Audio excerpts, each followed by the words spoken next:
Olá, queridos irmãos e irmãs, sejam bem-vindos ao nosso canal e à reflexão diária de hoje, quinta-feira da 14ª semana do Tempo Comum. Evangelho de hoje, Evangelho de Mateus 10, 7 a 15. Naquele tempo, disse Jesus aos seus discípulos: Em vosso caminho anunciai o reino dos céus está próximo. Curai os doentes, ressuscitai os mortos, purificai os leprosos, expulsai os demônios. De graça recebestes, de graça deveis dar. Não leveis ouro, nem prata, nem dinheiro nos vossos cintos, nem sacola para o caminho, nem 2 túnicas, nem sandálias, nem bastão, porque o operário tem direito ao seu sustento. E em qualquer cidade ou povoado onde entrardes, informai-vos, para saber quem ali seja digno. Hospedai-vos com ele até a vossa partida. Ao entrardes numa casa, saudai-a. Se a casa for digna, desça sobre ela a vossa paz. Se ela não for digna, volte para vós a vossa paz. Se alguém não vos receber, nem escutar vossa palavra, saí daquela casa ou daquela cidade, e sacudi a poeira dos vossos pés. Em verdade vos digo, as cidades de Sodoma e Gomorra serão tratadas com menos dureza do que aquela cidade no dia do juízo. O texto de hoje, continuidade do texto de ontem, continuação do texto de ontem, melhor dizendo, mostra o aconselhamento de Jesus, como os discípulos devem agir diante daquela missão que lhes era confiada. É interessante que Jesus já tinha feito esse papel, e a partir daqui ele delega aos seus discípulos. Por quê? Porque ele prepara os discípulos. Vejamos bem, nós celebramos isso alguns meses atrás, a paixão, morte e ressurreição do Senhor. Depois ele morre, ele ressuscita, ele vai para o céu, ele retorna para o céu, e aí quem vai dar continuidade a tudo aquilo que ele iniciou? Os discípulos. Então aqui poderíamos dizer que Jesus faz com que os seus discípulos comecem o seu estágio probatório, poderíamos dizer assim, que eles comecem a sair e evangelizar.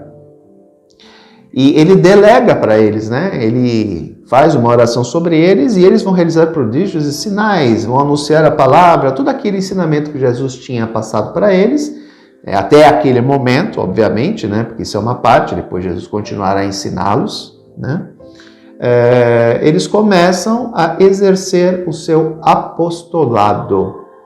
Vão anunciar Jesus, vão realizar curas, vão fazer tantas coisas em nome de Jesus. Então é como se Jesus estivesse realmente preparando os discípulos para depois darem continuidade à sua missão. Então este é o papel dos cristãos. O papel dos cristãos não é ficarem só enterrados dentro de igrejas rezando e louvando a Deus. Não, isso é importante, mas não pode só ficar parado nisso. A nossa missão é sairmos. O Papa constantemente nos pede a sairmos das igrejas, a ir ao encontro do povo, a sairmos em missão, como os discípulos faziam. Então, nem precisa muito, não precisa mudar de país, não precisa mudar de cidade, não, é ao redor. Eu sair da minha casa, ir ao encontro das pessoas, ouvir as pessoas, buscar ajudar as pessoas, ser luz no meio de uma sociedade em trevas, como a que nós estamos vivendo hoje. Nós vivemos numa sociedade em trevas. Essa é a verdade. Está tudo ruim. Não, não está tudo ruim. Mas vivemos sim uma sociedade em trevas. As pessoas estão se perdendo. As pessoas estão se cegando. Eu me lembro de quando eu li um ensaio sobre a cegueira do José Saramago. É interessante ver o processo dos personagens, como eles vão se cegando. Nós estamos nos cegando. Diante dos nossos pecados, diante das nossas misérias, diante da nossa pouca fé, diante da nossa falta de fé, diante da vivência de práticas realmente espirituais, nós estamos nos cegando. Essa é a verdade. Parece que a luz dos cristãos está, apagando, apagando, apagando, apagando, apagando. E as trevas estão... Eu odeio aquela frase, todo mundo faz, então eu vou fazer também. Não, você não é todo mundo, você não é boi de boiada, como disse o ex-ministro uma vez, Eu, pelo menos, não me considero boi de boiada. Deus me deu uma inteligência, uma cabeça, Então a gente tem que usar essa cabeça. Tem que procurar se informar. Não posso me deixar, todo mundo faz, todo mundo é corrupto nesse país, então você é corrupto também. Não. Eu não posso me deixar levar para essa coisa, para esse pensamento. Eu tenho que ser diferente. Tenho que pensar pela minha própria cabeça, tenho que ouvir aquilo que a igreja me propõe. Se eu sou cristão católico, eu tenho que ouvir aquilo que a igreja propõe, né? Sou obrigado a concordar com tudo que a igreja coloca? Necessariamente não. Agora, eu tenho que ter um motivo para discordar, né? E mesmo assim, eu também não vou num canal de YouTube, como a gente vê certos influencers por aí, ficar criticando o CNBB, criticando a igreja, criticando isso, criticando aquilo. Tem alguns pontos de vista que eu não concordo, mas eu não saio criticando por aí. Eu sou cristão católico. Como é que eu vou criticar a minha igreja, gente? Não tem sentido isso, né? Eu tenho que tentar, dentro dela, trabalhar para que ela mude. Foi o erro de Lutero, né? O Lutero estava certo? Estava certo. Em muitos pontos estava, em outros não. Mas em muitos pontos Lutero estava certo, sim. Havia vinda de indulgências, o clero era um clero devasso, tinha muita coisa assim consistente nas denúncias de Lutero. Só que qual foi o erro de Lutero? Ele saiu. Ele deveria ter lutado para a reforma dentro da igreja. Tanto que, depois que o Lutero sai, ocorre o Concílio de Trento, que mudou as normas, principalmente as normas disciplinares da igreja. Foi da onde os padres foram obrigados a viver o celibato, né? Onde tantas outras normas para a vida do clero. Isso tudo aconteceu por causa do rompimento de Lutero. Só que, na minha opinião, ele deveria ter lutado para essa reforma dentro da igreja e não ter saído dela. Depois veio toda essa situação que a gente hoje convive, né?